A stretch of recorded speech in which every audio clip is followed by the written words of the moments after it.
চামচ। দুটো ডিম কড়াইতে ঢেলে দিয়েছি, ভালো করে ভেজে নেব। ডিমটা ভাজা হয়ে গেছে, এবার আমি নামিয়ে রাখবো। ডিমটা ভাজা হয়ে গেছে, তুলে নিয়েছি। এবার কড়াইতে এর মধ্যে আর একটু তেল ঢেলে নেব।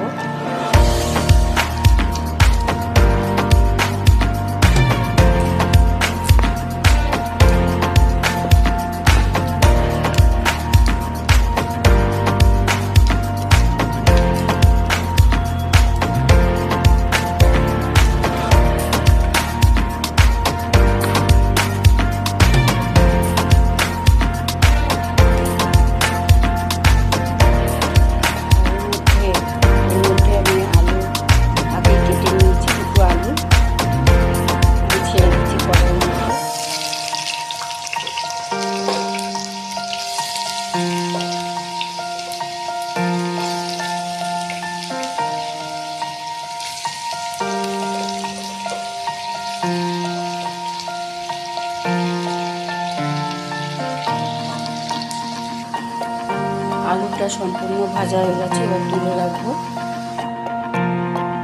দুটো শুকনো লঙ্কা আর অল্প জিরে ফোড়ন দিলাম। এর মধ্যে 3-4টে রসুন করে নিয়েছি, আর পেঁয়াজ কেটে নিয়েছিলাম। সেই পেঁয়াজটা আর রসুনটা ভালো করে ভেজে নেব।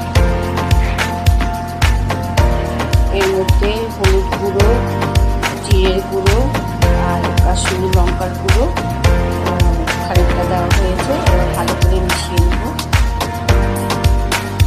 এর মধ্যে কুর্তিগুলো ছেড়ে দেবো।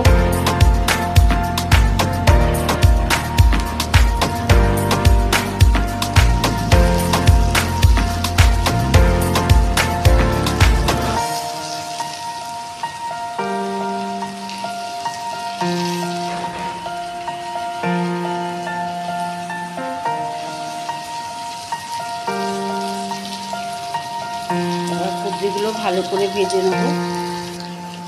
সবজিটা ভালো মতন সেদ্ধ হয়ে গেছে। এবার এর মধ্যে আমি আলু ভাজাটা যে ভেজে রেখেছিলাম দিয়ে দিলাম, আর দুটো ডিম যে আগে ভুজি করে রেখেছিলাম দিয়ে দিলাম। এবার সব দিয়ে নাড়াচাড়া, নুন মিষ্টি দিয়ে ভালো মতন নাড়াচাড়া করব।